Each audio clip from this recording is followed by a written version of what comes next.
নোনাপুকুর ওয়ার্কশপের সামনে কলকাতা থেকে ট্রাম তুলে দেওয়ার যে দীর্ঘমেয়াদী পরিকল্পনা রাজ্য সরকার নিয়েছে তার প্রতিবাদে আমরা এখানে জমায়েত করেছি।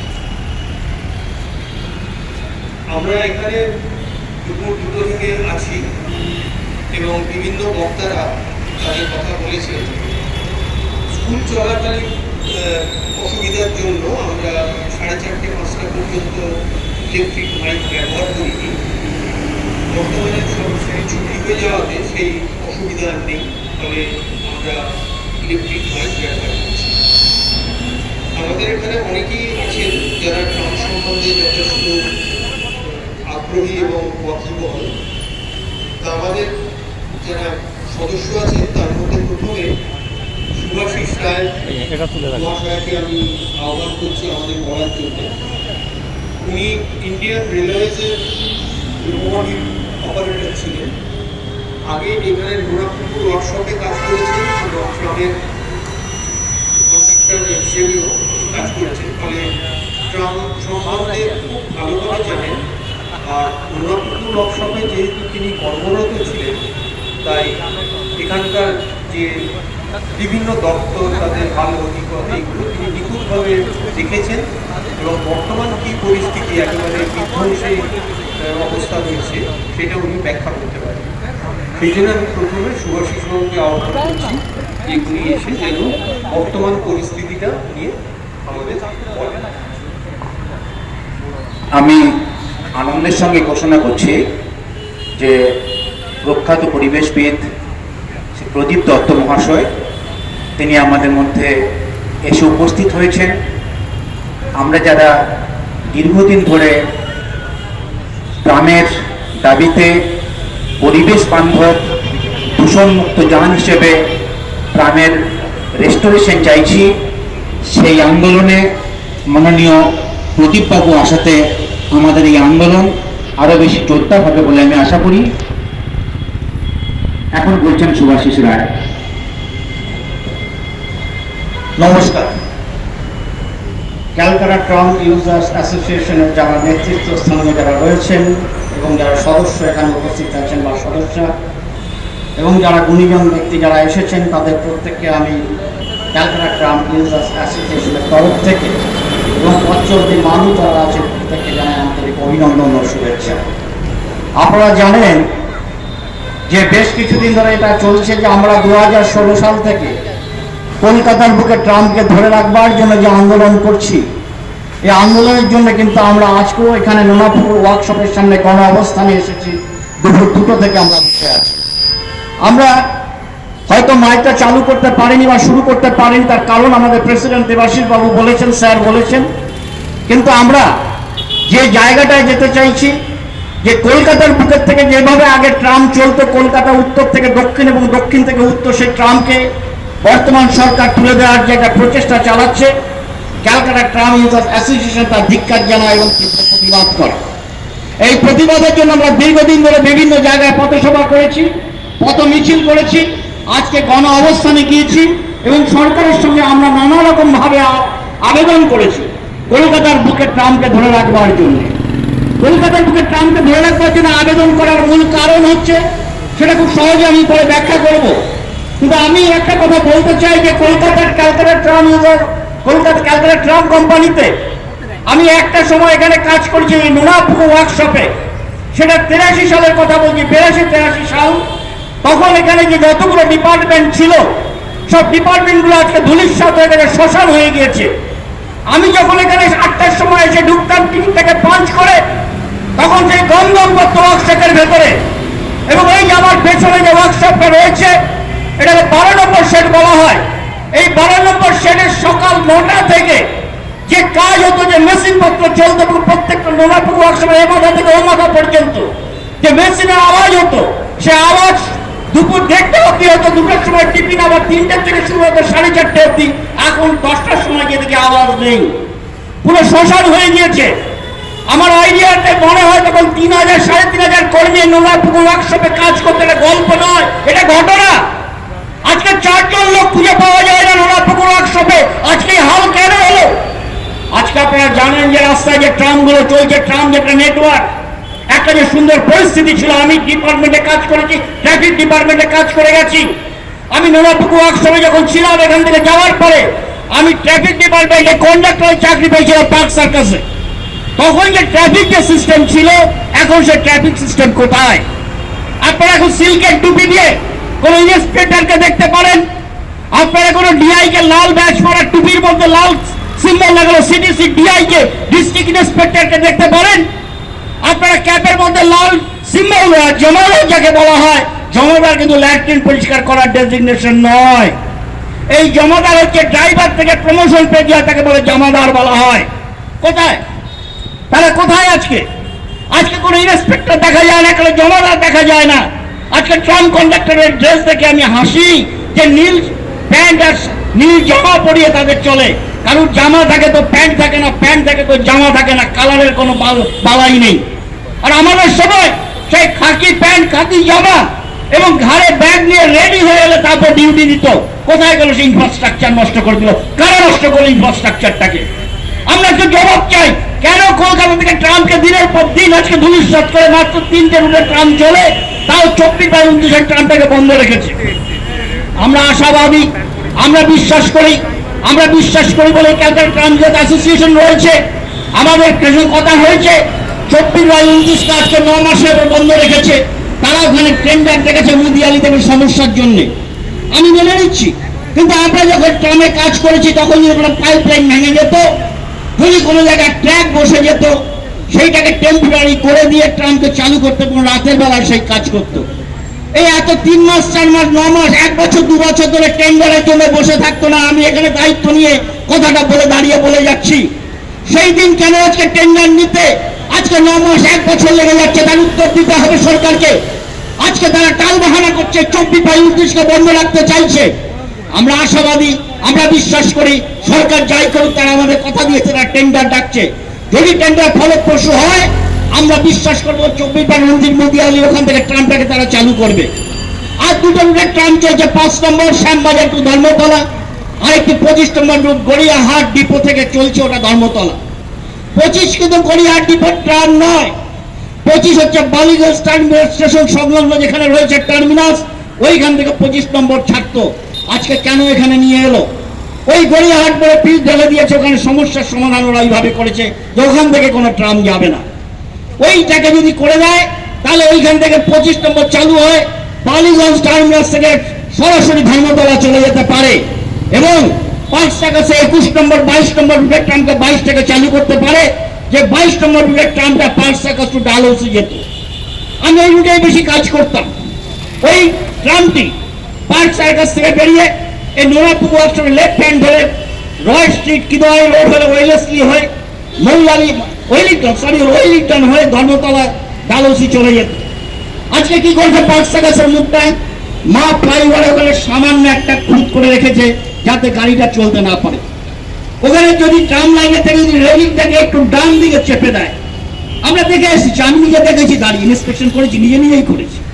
যদি রেলিংটা সরানো কোনো অসুবিধা নাই, ট্র্যাক থেকে সরানো অসুবিধা, ট্র্যাক থেকে সরাতে গেলে ফিল আপ করা বা ট্র্যাক তোলার সমস্যা আছে, আমি জানি, এটা আমার খুব ভালো জানা আছে, অজানা কিছু নেই। কিন্তু রেলিংটাকে সরাতে গেলে কোনো অসুবিধা নেই। রেলিংটাকে একটু রাইট হ্যান্ডে চেপে দিলে পর কিন্তু ট্রামটা ইজিলি পার্ক সার্কাস ডিপোয় ঢুকতে পারে। তারা কি করছে? পার্ক সার্কাস ডিপোয় শ্মশান করে রেখেছে। আমি গিয়েছিলাম, আমি পার্ক সার্কাস ডিপো ভিজিট করেছিলাম, আমি রাজাবাজার ডিপো ভিজিট করেছিলাম, আমি প্রত্যেকটি ডিপো ঘুরে দেখে এসেছি যে ডিপোগুলোকে, সেই গাড়িগুলোকে রোদে জলে ঝড়ে ফেলে রেখে দিয়েছে। আপনারা যে গাড়িগুলো স্টিল বডির গাড়ি 639, 634, 644, 645, 647 যে গাড়িগুলো দেখেন, মুখস্থ ট্রামগুলো আমার, কারণ এই ট্রামে কাজ করেছি, এই ট্রামগুলোতে ডিউটি করেছি। এই ট্রামগুলো 1983, 1984 বাঞ্চ স্ট্যান্ডার্ড থেকে এখানে এসেছি। এই নোনাপুকুর ওয়ার্কশপে কাজ হতো, তারপর রুটে দিত। আমরা এরকম বিকালবেলা ট্রামটা নিয়ে আমরা বেরোতাম, ট্রামটাকে নিয়ে আমরা দেখতাম যে রুটে চলবে কি না। তারপরে সেই ট্রাম যদি ফিটেড ফটো সার্টিফাই করতো, সেই ট্রামকে রাতের বেলা নিয়ে এসে পরের দিন সার্টিফিকেট দিত ফিটেড বলে, তারপরে সেই ট্রামকে রুটে ছাড়া হতো। কোথায় গেল? এই সমস্ত ট্রাম পাম্প তো নেই, কোনো টেস্ট ফেস্ট হয় না, ট্রামই নেই। কোথায় গেল ট্রামগুলো?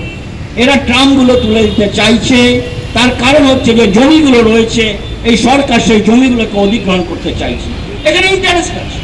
সেই জমিগুলো বিক্রি করে দেবে কাকে? প্রমোটার। সেখানে বড় বড় হাউস হবে, সেখানে বড় বিল্ডিং হবে, সেখান থেকে এই সরকারের পকেটে পয়সা আসবে। আর যে গাড়িগুলো যে চলছে, ট্রাম লাইনের পরে গাড়ি পার্কিং করে রাখে, সেখান থেকে কাঠ বানিয়ে আসে, করে কমে খায়, ট্রাম বন্ধ থাকে। আমার অবাক লাগে, আমি অনেক ফুটেজ দেখেছি, ফেসবুকে দেখেছি। আমাদের সঙ্গে কলকাতা পুলিশ, রাজ্য সরকার পুলিশ সাহায্য করে, তারা আমাদের সঙ্গে রয়েছে, আমি অস্বীকার করবো না। কিন্তু কোনো কোনো ক্ষেত্রে, বিশেষ করে ওয়েলিংটনের ওই নির্মল স্ট্রিটের ওপরে অনেক সময় দেখা গেছে যে অনেক গাড়ি, পুলিশ অফিসারের গাড়ি দাঁড়িয়ে আছে, পেছনে ট্রাম ঢং ঢং করছে, কোনো হেলদম নেই, ড্রাইভার কোথায় চলে গেছে। কেন এটা? কেন? আমরা যখন ডিউটি করতাম তখন কোনো পুলিশের গাড়ি, কোনো বাইক, কোনো অটো রাস্তার উপর আসতে পারতো না। এলেও তারা সরে যেত, তাড়াতাড়ি করে সরে যেত, ট্রাম ঠেলে নিয়ে চলে যেত। ট্রামকে এখন দাঁড়িয়ে থাকতে হয়, ওরা মর্জি মতো আসবে, গাড়ি সরাবে, তারপর আমার ট্রাম যাবে। আগে এটা ছিল না, তো সম্পূর্ণ রিভার্স হয়ে গেছে। তার মানে কি?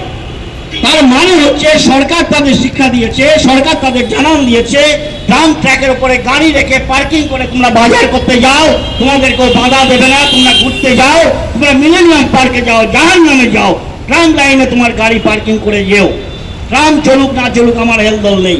এই পরিস্থিতি আজকে গড়ে তুলেছে সরকার পক্ষের কাছে। আমাদের ইউজার অ্যাসোসিয়েশনে যারা নেতৃত্ব দিচ্ছেন তারা গিয়েছিলেন, তাদের বক্তব্য হচ্ছে ট্রাম চালানো যায় না কলকাতার বুকে, তার একটাই কারণ, ট্রাম যানজট সৃষ্টি করে। সম্পূর্ণ মিথ্যে কথা। আমি নিজে থেকে বলছি, ট্রাম কোনো যানজট করে না। এই যানজটকে সৃষ্টি করেছে বা ক্রিয়েটিভ কেন বললাম? আপনি দেখুন ট্রাম লাইনটা যে যাচ্ছে রাস্তার মধ্যে খান দিয়ে, কার স্বার্থে, কার উদ্দেশ্যে, কি জন্যে ট্রাম লাইনটাকে রাস্তার মধ্যে খান দিয়ে নিয়ে গিয়েছে? এই ট্রাম লাইনটাকে যদি লাইনটাকে যদি ওদিকে নিয়ে যেত আপনার বাঁ দিকে চেপে, এবং ডাউন লাইনটাকে যদি এতটা জায়গা আছে যদি বাঁ দিকে চেপে নিয়ে আসতো, তাহলে ট্রাম স্বচ্ছন্দে যেতে পারছো। এবং মধ্যেখান দিয়ে ডিভাইডার আছে, এই ডিভাইডারে থাকার ফলে গাড়ি লেফট সাইড এবং রাইট সাইড দিয়ে গাড়ি দুদিক দিয়ে তার লেফট সাইড মেনটেন করে যেতে পারতো। কোনো অ্যাক্সিডেন্ট বা দুর্ঘটনা ঘটার কোনো কারণ থাকে না, বা জ্যামের কোনো ঘটনা থাকে না। কিন্তু ট্রাম লাইনটাকে মধ্যেখানে আনার ফলে প্যাসেঞ্জার বা যাত্রীকে রাস্তার মধ্যেখানে নামতে একটা দুর্বিষহ ব্যাপার, এতে দুর্ঘটনা ঘটার সম্ভাবনা অনেকটাই থাকে। তো এটা কেন করলো? এটা কি তারা জানতো না? এটা ইচ্ছাকৃতভাবে করেছে যাতে এই ট্রামটা বন্ধ হয়ে যায়। আগামী দিনে সেই প্রস্তুতি নিয়ে তারা এই কাজটা করেছে।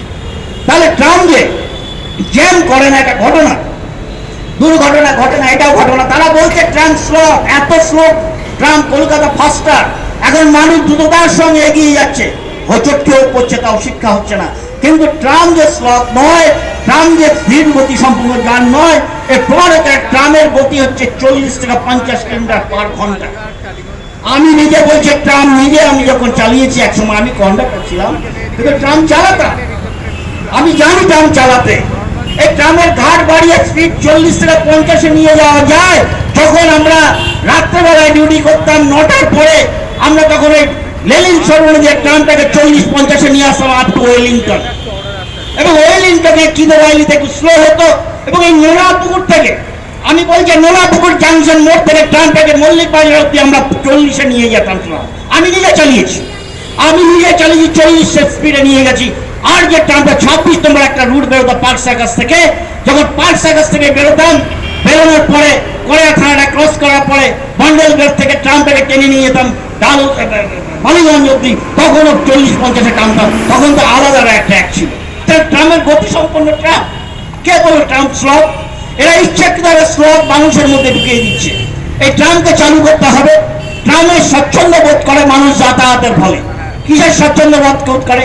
এই ট্রামে কোনো জার্কিং রেল লাইনের প্রতি যায়, কোনো রকম এঁকে বেঁকে যেতে পারে না। কোনো অসুস্থ রোগী বসে থাকলে সেও সাবধানে যাতায়াত করতে পারে। আমি দেখেছি বিশেষত যখন স্কুল যেত সকালবেলা, মায়েরা বা তার বাবা বাচ্চাদের হাতে করে নিয়ে যেতেন স্কুলে, তখন তার ট্রামকে দাঁড় করাতেন। আমি নিজে ডিউটি করেছি, আমি নিজে দেখেছি, আমার নিজে চাক্ষু থাকে, প্র্যাকটিক্যাল অভিজ্ঞতা। এটা বানানো গল্প না, বা চায়ের দোকানে বসে চা খেতে খেতে খবরে কাগজ পড়ে গল্প কথা নয়, এটা বাস্তব প্র্যাকটিক্যাল, আমি নিজে দেখেছি। সামনে বাস থাকলে সে তাদের গার্জেনরা বাসে উঠতো না, আমাকে বলতো দাদা দাঁড়ান, রাস্তা পার হতে পারছে না। আমাকে বলতো দাদা একটু দাঁড়ান, বাচ্চা নিয়ে স্কুলে যাব। আমাকে দাঁড়াতে হতো, কারণ বাচ্চার স্কুলটা দেরি হয়ে যাবে। আমি ঘন্টা মেরে ট্রামটাকে দাঁড় করিয়ে রাখতাম। তার মা বা তার বাবা যখন বাচ্চাকে নিয়ে ট্রামে আসতো, তারপর ট্রাম ছাড়তাম। তারা ধন্যবাদ দিতে ওটা পরের কথা। তাহলে তারা কমফোর্ট ফিল করে কেন? বাসের থেকে ট্রামে যাওয়াটা অনেক কমফোর্ট। তখন ট্রামের ভাড়া ছিল 40 পয়সা। আমি আজকের কথা বলছি না, এটা 85-86 সালের কথা বলছি। তো তখন ট্রামের ভাড়া ছিল 40 পয়সা ফার্স্ট ক্লাস। তো সেই ভাড়াটা দিয়ে তারা যেত, কিন্তু বাসের ভাড়া বোধহয় তখন বোধহয় 70 পয়সা কি 80 পয়সা ছিল, এরপরে কিছু 1 টাকাও ছিল বোধহয়। তাহলে সেই বাসে লোকে যেত না, তার ভাড়া কম ছিল বাস, তখনও বোধহয় ভাড়া 50 পয়সা ছিল, আমার মনে হয় মোস্ট অফলি 50 পয়সা ছিল। কারণ তখন এই বাসে 50 পয়সা দিয়ে লোকে যেতে চাইতো না, 40 পয়সা 10 পয়সাটা অনেক ফ্যাক্টর ছিল। তারা আরেকটা কি কমফোর্ট ফিল করতো, যার জন্য তারা আসলে যখন স্কুল ছুটি হতো, এই যে রয় স্ট্রিটে যে স্কুলগুলো রয়েছে, কি জেসা স্কুল না কি আছে, ক্রাইস্ট স্কুল, ওখান থেকে প্রচুর বাচ্চা ট্রাম ওখানে দাঁড় করে রাখতে হতো, প্রচুর বাচ্চাকে জ্যাম হতো ওখানটা, পুরো ট্রাম ভরে যেত। আর আমরা যখন ডিউটি করতাম তখন ট্রামকে রুটের থেকে নিয়ে এসে ডিপোতে ঢুকিয়ে দিয়ে চা খেতে যেতে পারতাম না। ওই বিল যখন জমা দিতাম, ওই বিল জমা দিয়ে জল খেয়ে যখন ক্যান্টিনের দিকে যেতাম, আবার ডেকে নিত, আপনার গাড়ি এখনই ছাড়বে, সময় নেই। আমাকে আবার গাড়ি নিয়ে ড্রেস পেতাম না। এখন কোথায় একটা ট্রাম গেলে 2 ঘন্টা পর ট্রাম যায়। এই পরিস্থিতি কেন সরকার গড়ে তুলেছে? ট্রামে তাদের কি অসুবিধা হচ্ছে? ট্রামে তাদের অসুবিধা হচ্ছে, ট্রাম তুলে দিতে পারলে সমস্ত ডিপোর জমিগুলো নিতে পারবে। এই ওয়ার্কশপ যদি বন্ধ করে দিতে পারে, বিশাল একর জমি নিয়ে রয়েছে, তাহলে এখানে হাত করবে, মিষ্টির হাত করবে, তারা এখানে আবাসন করবে, তারা এগুলো বিক্রি করে তাদের পকেটে টাকা ভরবে। যত কারবানি যদি পার্কিং করতে পারে, পার্কিং করে সেই টাকাগুলোকে পাবে, যার জন্য ট্রামের উপর তাদের টার্গেট, যেন তেন প্রকারকে ট্রামকে বন্ধ করে দাও। তবে আমি আজকে এই সরকারকে দায়ী করছি বটে এখানে দাঁড়িয়ে, কিন্তু সবটা কিন্তু তৃণমূল সরকারের উপর দায়ী করলে কিন্তু হবে না। আরেকটি সরকার 34 বছরের সরকার ছিল, তাকে কিন্তু ছেড়ে দিলে হবে না। তারাও কিন্তু লাফিয়ে আসছে ট্রাম চালু করার জন্য, তারা আজকে চাটাচ্ছে আন্দোলন করতে চাইছে। তাদের প্রশ্ন করেছিলাম, দাদা আপনারা কিন্তু ট্রাম বন্ধ করার প্রথম কফিনের পেরেকটা কিন্তু আপনারাই মেরেছিলেন। আপনারা কিন্তু ট্রামকে সরিয়ে দিয়ে বাসকে ইন্ট্রোডিউস করিয়েছিলেন। যখন 88-এ আমি ট্রাম কোম্পানি ছেড়ে রেলে জয়েন করতে যাই, তখন আমি দেখছিলাম যে বাস ইন্ট্রোডিউসিং এর জন্য আপনারা প্রস্তুতি নিচ্ছিলেন, এবং সেখানে কথা হচ্ছিল। আমাকে অনেকে বলেছিল, তুমি বেঁচে যাচ্ছ রেলে চলে গিয়ে, এরপরে বাস এলে তোমার এই বয়সে তোমাকে বাসের কন্ডাক্টরি করতে হতো। আমরা যে কি করব জানি না, এই আক্ষেপ কিন্তু ওই ট্রামের যে কন্ডাক্টর ড্রাইভাররা বলেছিলেন। তো তারা কিন্তু বাস ইন্ট্রোডিউস করিয়েছে। এই বাস ইন্ট্রোডিউস করার ফলে কিন্তু সেই পথটাকে কিন্তু তৃণমূলকে সেই পথটাকে দেখিয়েছে বামফ্রন্ট সরকার। আমি কোনো সরকারকে দায়ী করছি না, কিন্তু কোনো সরকারকে ছেড়েও বলছি না যে ও করেছে মানে বামফ্রন্ট করে। বামফ্রন্ট কিন্তু কফিনের প্রথম পেরেকটা ফুটে দিয়ে গেছে। সর্বনাশের মূল কারণটা ওই 34 বছরের লাল পার্টি করে দিয়ে গেছে, এটাকেও কিন্তু অস্বীকার করা যায় না। আমরা যদিও রাজনৈতিক দলের নই, তাই আমি রাজনৈতিকতার কথা বেশিক্ষণ বলবো না, কিন্তু এইটুকু বলবো যে তারাও কিন্তু দায়ী ছিল। সেই পথের প্রতীক হয়ে বর্তমান সরকার চলছে, তারাও ট্রামটাকে বন্ধ করার জন্য উঠে পড়ে লেগেছে। তো আমরা চাইছি সমস্ত ট্রাম চলুক। আজকে বাসে একটা ট্রামের যে আয়ু, একটা ট্রামের আয়ু কিন্তু 70 থেকে 80 বছর। এই ট্রামগুলো সহজে নষ্ট হয় না, স্টিল বডি ট্রাম। এগুলো ভাববেন না টিনের হালপাতি, এগুলো ভাববেন না টিনের হালপাতি, যথেষ্ট শক্ত মোটা চাঁদোয়া তৈরি। এই বাসের সঙ্গে ধাক্কা লেগে ছিলা উঠে যায়, কিন্তু আবার যদি সেটা পিটিয়ে সোজা করে রং করে দেয়, বহুদিন বাঁচে। এই ট্রামের আয়ু 70 থেকে 80 বছর, একটা বাসের আয়ু 5 থেকে 7 বছর, তাও বোঝা যায় না। ইপোতে গিয়ে দেখবেন সব বাস ভেঙে পড়ে আছে। কেন? এই তো সেদিনকে ইন্ট্রোডিউসিং হয়েছে। আর পাশে দেখবেন এই সুন্দরী ট্রাম, স্টিল বডি ট্রাম ছেড়ে ফেলে রেখেছে। তার বডি স্ট্রাকচার আর বাসের বডি স্ট্রাকচার মিলিয়ে দেখে নেবেন আর কতটা ডিফারেন্স দুজনের মধ্যে। এইটাই আমরা বলতে চাইছি, ট্রামকে রাখতে হবে, ট্রামকে সুরক্ষিতভাবে রাখা দরকার। যে ডিপোতে মানুষের ঢুকবার অধিকার নেই, সাধারণ মানুষের সামনে থেকে উঠতে পারে, এখন তো কোনো ডিপোতে আপনি যেতে গেলে ডিপোতে ঢুকতে দেবে না, কারণ ট্রাম বন্ধ হয়ে গেছে। তাহলে সেই ডিপোর ভেতরে মদের বোতল আসে কোত্থেকে? সেই ডিপোর ভেতরে নানা রকম অশ্লীল ছবি, আরো কিছু কাগজপত্র আমরা সেখানে পেয়েছি রাজাবাজার ডিপো থেকে। আমি কালেক্ট করেছিলাম, সুইপার আমাকে দেখে তাড়াতাড়ি করে সুইপারগুলো পরিষ্কার করছে রাজাবাজার ডিপো। আমি সুইপারকে বললাম, ভাই এগুলো কোত্থেকে এলো? বলে, স্যার আজকে আপনারা আসবেন, আমরা জানি দেরি, আমাকে দেরি করে ফেললো, তো তুমি তো আরো সকালে আসতে পারতে। এই যে নোংরা অনেক কিছু দেখে ফেললাম, তুলে ফেলে তার এগুলো থাকতো না, আমরা তো ছবি তুলে নিলাম, ভাই ভুল করে ফেললাম, আগে বলতে পারতে। বলে, না দাদা আমরা সরিয়ে নিচ্ছি, ঠিক আছে। ভেতরে কাপড় জামা টাঙানো, 2nd ক্লাসের কম্পার্টমেন্টের রডের মধ্যে গামছা টাঙিয়ে তারা বসে আছে। পাশে ঘর আছে, তাদের ঘরে ঢুকে জিজ্ঞাসা করতে গেলাম, ঘরে কেউ নেই। তার মানে তারা সব জানে কি হচ্ছে না হচ্ছে, তারা সব জানে। তারা আমাদের দেখতে পেয়ে ঘর থেকে পালিয়ে গেছে। আমি রাজাবাজির উপর কথা বলছি। তাহলে এই জায়গাগুলো ট্রামগুলোকে ফেলে ফেলে নষ্ট করছে। ট্রামগুলোকে ফেলে ফেলে একটা বাসের ব্যাটারি 4 থেকে 5 বছর পর নষ্ট হয়ে যায়, ব্যাটারি কাজ করে না। আর এই ব্যাটারিগুলো বাইরে থেকে আসছে, ইউজ অ্যান্ড থ্রো ব্যাটারি। এই ব্যাটারিটা আপনি ফেলবেন কোথায়? এটাকে ফেলতে গেলে একটা জায়গা দরকার, কোথায় ফেলে পলিউশন হবে সেটা তাদের মাথাতে সব আছে। পলিউশন হোক, তারা পলিউশন রোধ করতে চাইছে না। মুখে তারা বলছে দূষণমুক্ত কলকাতা চাই, কিন্তু ট্রামকে তুলে সঙ্গে সঙ্গে ট্রাম করে তুলে দিতে চাই। আমাদের প্রশ্ন, ট্রামে দূষণ পিছা কোথায় হয় আমাদের বলুন? ওগুলো বাজে কথা। দূষণমুক্ত কলকাতা করবার কথা ওরা যাচ্ছে না। ওরা বলছে পকেট মানি ভরার যে কলকাতা, সেই জায়গায় কোথায় কোথায় গেলে পকেট ভরা যায় সেইটা খুঁজে বার করো। ট্রামকে তুলে দাও, ট্রামের জমিকে নিয়ে নাও। ট্রামকে যেভাবেই হোক ব্যাহত করতে হবে। নতুন বাস পারমিট দিতে হবে, প্রাইভেট গাড়িকে বাড়াতে হবে, সেখান থেকে আমাদের পয়সা আসবে। তাদের শুধু অভিসন্ধি হচ্ছে সেই দিকে, আর অন্যদিকে কিছু নেই। বাসগুলো 5-6 বছর পর নষ্ট হয়ে যায়, তখন সেগুলো কে দেখবে? কিন্তু ট্রাম তো নষ্ট হয় না, তাহলে ট্রামকে বন্ধ করছে কেন? তো আমরা ক্যালকাটা ট্রাম ইউজার অ্যাসোসিয়েশনের তরফ থেকে আমরা বারবার লড়াই দিচ্ছি। আমরা বারবার বলছি ট্রামকে কলকাতার বুকে ধরে রাখতে হবে।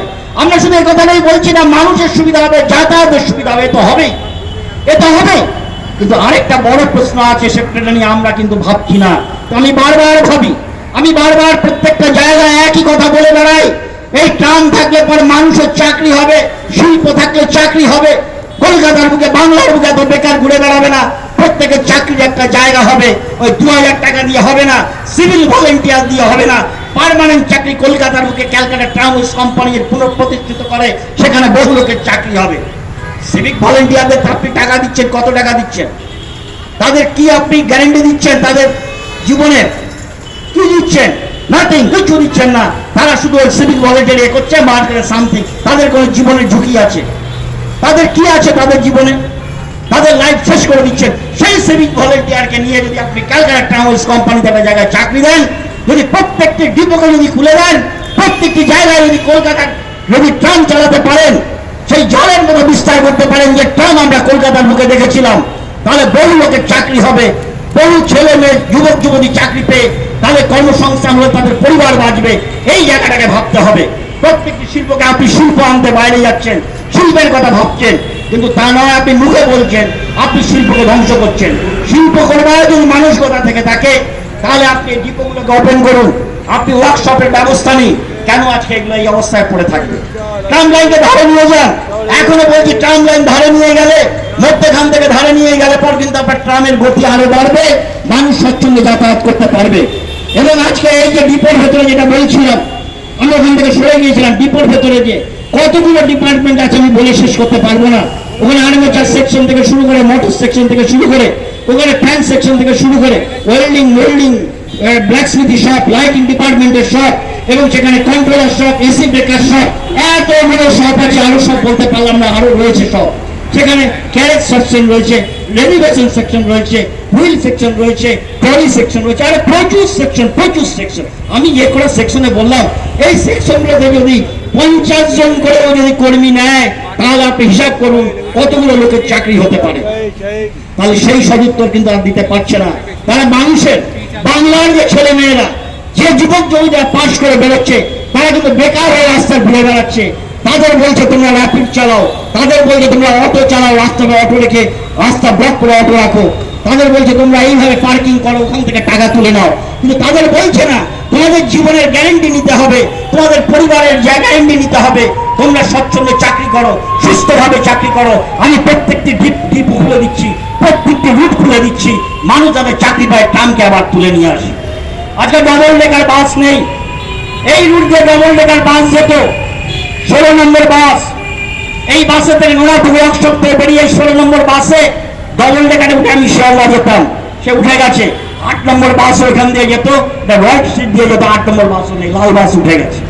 10 নম্বর বাস ছিল বালিগঞ্জের, 10 নম্বর বাস ডবল ডেকার উঠে গেছে।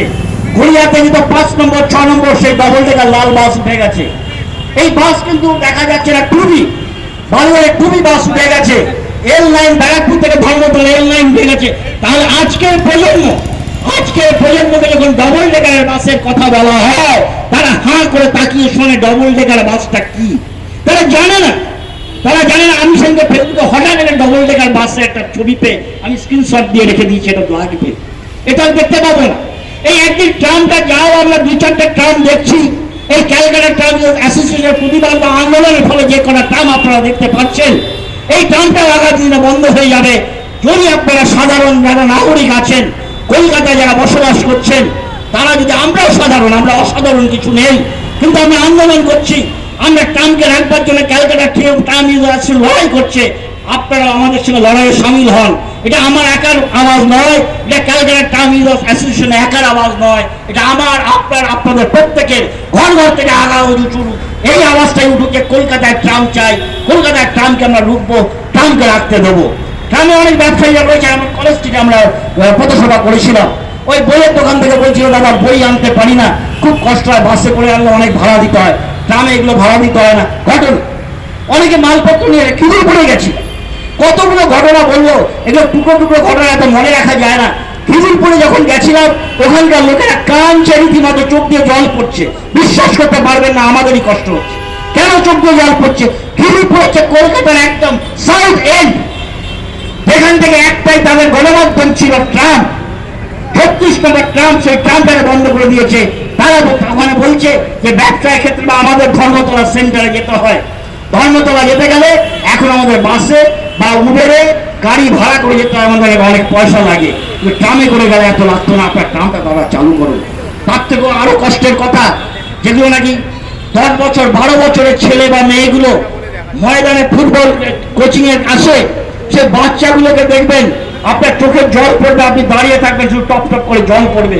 তারা আমাদের ধরে বলছে কাকু, তাদের আমরা পথসভা করেছিলাম, মিছিল করেছিলাম, তাদের জন্য একটা টিফিনের বন্দোবস্ত করেছিলাম ক্যালকাটা ট্রাম অ্যাসোসিয়েশন তরফ থেকে। তারা মিছিলে আনন্দের সঙ্গে যোগ দিয়েছে এবং এই কাজগুলো গলায় জড়িয়ে চলছে। তারা নিজেদের ভাবছে যে আজকে বিশাল কিছু পেলাম। যখন তাদের সেই টিফিনগুলো দিলাম, তারা বলছে কাকু আবার কবে করবেন, তাহলে আমরা এই টিফিনটা আবার পাবো। বুঝতে পারছেন, তারা গরিব ঘরের ছেলে। তারা বলছে কাকু আমরা ভাড়া দিয়ে, বাসের ভাড়া দিয়ে আমরা কোচিং এ আসতে পারি না, আমরা হেঁটে হেঁটে খিদিরপুর থেকে হেঁটে ময়দানে আসি, আমরা ফুটবল কোচিং করার পর আমরা ময়দান থেকে হেঁটে হেঁটে আবার বাড়ি যাই। আমি শুনে অবাক যে এতটা রাস্তায় বাচ্চাগুলো হাঁটে, তাদের পরিশ্রম করে, একটা কোচিং, ফুটবল কোচিং এর কাছে গেলে, খেলতে গেলে তাদের শ্রম দিতে হয়, প্রচুর শ্রম দিতে হয়। কিন্তু কথা আমি এই বলে লাথি দিইনি, বা বলে ফেললাম, মনে হয় দেখে আমি ক্রিকেট খেলেছি, বলে লাথি দিইনি, কিন্তু তারা যে ওইভাবে ওখানে খেলেছে, খেলে যে বাচ্চাগুলো আসে, তাদের কথা ভাবুন, তারা চোখের জল পড়ে যাবে আপনার, আর টিফিন যাবে আপ্লুত, আবার কবে হবে আপনারা পথসভা করবেন, আমরা থাকবো। এগুলো সরকার বোঝে না, তারা বুঝতে পারে না তাদের কথা, তাদের ভাষা বোঝে না, তাদের যে কি বলতে চায় তাদের চোখের চাহনি বোঝে না। তাহলে তো আমরা তো তাদের চোখের চাহনি বুঝি, ভাষা বুঝি, আমরা বুঝতে পেরে আমাদের ভেতরে, আমার ভেতরটা কেঁদে ওঠে, শিউরে ওঠে, কোন অবস্থায় যে ট্রাম্পে কেন লাগছে না। আজকে আপনারা জানেন, অনেক কথা বলতে হয়, আরো অনেক বক্তা আছে, বেশি দীর্ঘায়িত করবো না, বুঝতে পারছি, বলতে গেলে অনেক কথা বেরিয়ে আসে। আপনারা জানেন কিনা জানি না, এটা আপনাদের জ্ঞাতার্থে আমাদের বলা দরকার যে ডালহাউসিতে যে মেট্রো রেলটা করেছে, মেট্রো রেলটা যখন 3 বছরের জন্য বন্ধ ছিল, এই বর্তমান সরকারকে মেট্রো রেল তার ক্ষতিপূরণ দিয়েছে, একটা হেভি মানি, একটা বাল্ক মানি তাদের দিয়েছে, যা আপনারা এই টাকাটা এখন 3 বছর আপনার ট্রাম চলবে না, তার ক্ষতিপূরণ হিসাবে টাকাটা আপনাদের দিলাম। যখন 3 বছর পর মেট্রো চালু হয়ে গেল, তারা তাদের বলেছিল আমরা মেট্রো চালু করে দিয়েছি, আপনাদের যদি ট্রাম চালু করতে, আপনার ট্রাম চালু করতে পারেন। শুধু 3 বছরের পর অনেক বছর চলে গেল, 300 বছর ডালহাউসির বুকে ট্রাম চালু হলো না। তাহলে তুমি যে 3 বছরের জন্য যে টাকাটা, বাক পরিমাণ টাকাটা নিয়েছিলে, সেই টাকাটার হিসাব কোথায় দাও? সে টাকাটা কোথায় রেখেছো, কোন পকেটে ঢুকিয়ে রেখেছো? কেন তুমি মেট্রো চালু হয়ে যাওয়ার পরে ডালহাউসি অফিস পাড়ার ট্রামকে চালু করতে পারছো না? কেন 5 সার্কাস টু 22 ধর্মতলা ডালহাউসি 22 নম্বর চালু করতে পারছো না? কেন তুমি রাজাবাজার থেকে 14 নম্বর ট্রামকে ডালহাউসি চালু করতে পারছো না? আজকে মানুষের ডালহাউসি অফিস পাড়ায় যায়, তাদের যে কত কষ্ট হয়, তাদের কত শ্রম দিতে হয় আমরা বুঝতে পারি। এই ট্রামে তারা স্বচ্ছন্দে যাতায়াত করতে পারে, মানুষের এই সুযোগ সুবিধা তুমি বোঝো না। আজকে সরকার বলে এটা মানুষের জন্য আছি, মানুষের পাশে আছে, এটা মানুষের পাশে থাকা। আপনারা চিন্তা করুন, আমি যে আজকে দাঁড়িয়ে ওনার পুরো বক্তব্যগুলো রাখছি, যদি ভুল বক্তব্য বলি, যদি একটা লাইন ভুল বলি, আপনারা আমাকে দাঁড়িয়ে এসে প্রতিবাদ করুন যে আপনি কথাকে উইথড্র করুন। তাই আজকে তোমরা সরকার রয়েছো, মানুষের পাশে থাকতে পারছো না, আজকে বুঝতে পারছো না মানুষের কত অসুবিধা হচ্ছে। আমি নিজে ভুক্তভোগী। আমি যদি আজকে সেন্ট্রালে বা হাওড়া যেতে যাই, বাস হঠাৎ ঘুরিয়ে দিয়ে বলে যে ওদিকে যাবে না, হয়তো আমার বড় বাজার যেতে হবে, আমাকে গাড়ি ভালো এসে দিয়ে ঘুরিয়ে দেয়, আমাকে স্ট্যান্ড রোডে গিয়ে নেবে, ভেতর অলিগলি দিয়ে আসতে হবে। কেন ভাই? আমি ভাড়া নিয়ে গিয়েছি, আমি এতটা রাস্তা ঘুরবো কেন? আবার স্ট্যান্ড রোডের মুখে নেবে, আমি অলিগলি দিয়ে কেন ঢুকে বড় বাজারের জায়গাটায় যাও? তো এরা হচ্ছে কি, যখন তখন বলবে পুলিশ বলেছে, পুলিশ বলে দিয়েছে, এর রুট বন্ধ, ডিরেকশন ঘুরিয়ে দিয়েছে। তো ট্রামের ক্ষেত্রে কিন্তু বলতে পারে না, ট্রাম তার রুটেই চলে, মানুষের সুবিধা হবে। তাই আমরা চাইছি ট্রামকে তুলে ধরতে, আপনারা আমাদের সঙ্গে আসুন, দিকে দিকে ট্রামকে চালু করা হোক। আরো কথা আছে যে 36 নম্বর রুটের কথা বলছিলাম, ময়দানের আমপানের সময় যে তারটা কপার তারটা ছিঁড়ে গিয়েছে, সেই তারটা কিন্তু কেনা আছে, ওয়ার্কশপে রাখা আছে, আমি যতদূর শুনেছি। সেই তারটা কোথায়? কেন সেই তারটা লাগিয়ে সেই 36 নম্বর ট্রামকে চালু করা হলো না? এখন আর হবে না, এখন খিদিরপুরে ওরা মেট্রোর কাজ চলবে, সুযোগ পেয়ে গেছে, এখন ওরা বলে দেবেন, আমাদের মহামান্য পরিবহন মন্ত্রী স্নেহাশিসবাবু বলে দেবেন, এইটা আপনারা অযৌক্তিক কথা বলছেন, মেট্রো চালু হবে। তা আমরা স্নেহাশিসবাবুর সঙ্গে বসেছিলাম, কথা বলেছিলাম, তাহলে আপনি এই 14কে চালু করছেন না কেন? আপনি 22কে চালু করছেন না কেন? আপনি বালিগঞ্জ টার্মিনাস থেকে আপনি 25কে কেন চালু করছেন না, গড়িয়ার থেকে কেন করছেন? আপনি 24/29কে কেন বন্ধ রেখেছেন? আপনি 11 নম্বর ট্রামকে যে হাওড়া সেটাকে কেন বন্ধ রেখেছেন? এই ট্রামগুলোকে চালু করুন, আপনাদের সদিচ্ছা থাকলে আপনারা করতে পারেন। আমরা ক্যালকাটা ট্রাভেল অ্যাসোসিয়েশনের তরফ থেকে সরকারের কাছে বারবার আবেদন রাখছি, করজোড়ে আবেদন রাখছি, অন্যায় করছি, আপনারা আমাদের কথা শুনুন। এটা ইজোর জায়গা নয়, এটা লড়াইয়ের ময়দান নয় যে আমরা লড়াই করতে নেমেছি। আপনারা যদি এক পেলেন, আমরা আরেকটা বলবো, আমরা পাশাপাশি বসে আলোচনা করতে চাই, সদর্থক আলোচনার মাধ্যমে ইচ্ছা থাকে ট্রামকে পুনরায় চালু করা যায়। আপনারা আমরা এখনো বলছি, আমরা শান্তি শৃঙ্খলা বজায় রেখে আমরা শান্তিপূর্ণভাবে বিভিন্ন জায়গায় পর্যন্ত 16 সাল থেকে আজকে পর্যন্ত আমরা যেভাবে পথ মিছিল করেছি, পথসভা করেছি, আমরা আমাদের শান্তিপূর্ণতা বজায় রেখেছি, কথাটা কি? আমরা আবার সেই শান্তিপূর্ণ ভাব বজায় রাখতে চাই, আপনাদের সঙ্গে আবার বসতে চাই। শুধু ক্যালকাটা ট্রামোজের কথা ভেবে নয়, আপামর বা কলকাতার যে যারা রয়েছেন তাদের কথা, এবং যারা মফস্বল থেকে কলকাতা কর্মসূত্রে তাদের কথা, আপামর জনসাধারণের কথা ভাবুন, যে তাদের স্বল্প মূল্য যাতায়াত করতে পারে, তাদের পকেটের সাশ্রয় হয়। অতএব ট্রামকে রাখা দরকার। তার সঙ্গে সঙ্গে পাশাপাশি এটাও ভাবুন যে আজকে যদি কলকাতার বুকে ট্রামকে ধরে রাখতে পারেন, বেকার সমস্যার সমাধান হবে, বউ ছেলের চাকরি হবে, সিভিক ভলেন্টিয়ার দরকার হবে না। আপনার ওই সিভিক দিয়ে বা ওই ফ্রিতে পয়সা দিয়ে দিন আনা দিন খাওয়া হবে, চাকরি করতে হবে না। তাদের একটা নিশ্চিত জায়গা দিতে হবে, তাদের পার্মানেন্ট একটা জায়গা দিতে হবে। সেই জায়গা চিন্তা ভাবনা করুন, প্রত্যেকটি ডিপুকে ওপেন করুন এবং নোনাপুকুর ওয়ার্কশপকে চালু রাখুন। এই বলে আমার বক্তব্য শেষ করছি। অনেক বক্তা আছেন, দীর্ঘায়িত হয়ে গেল। নমস্কার।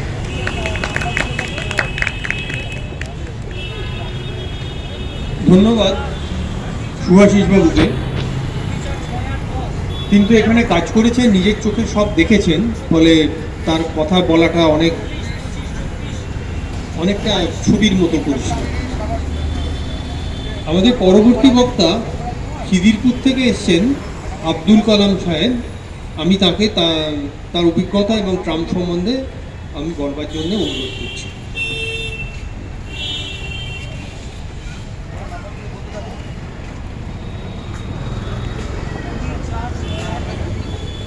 ধন্যবাদ।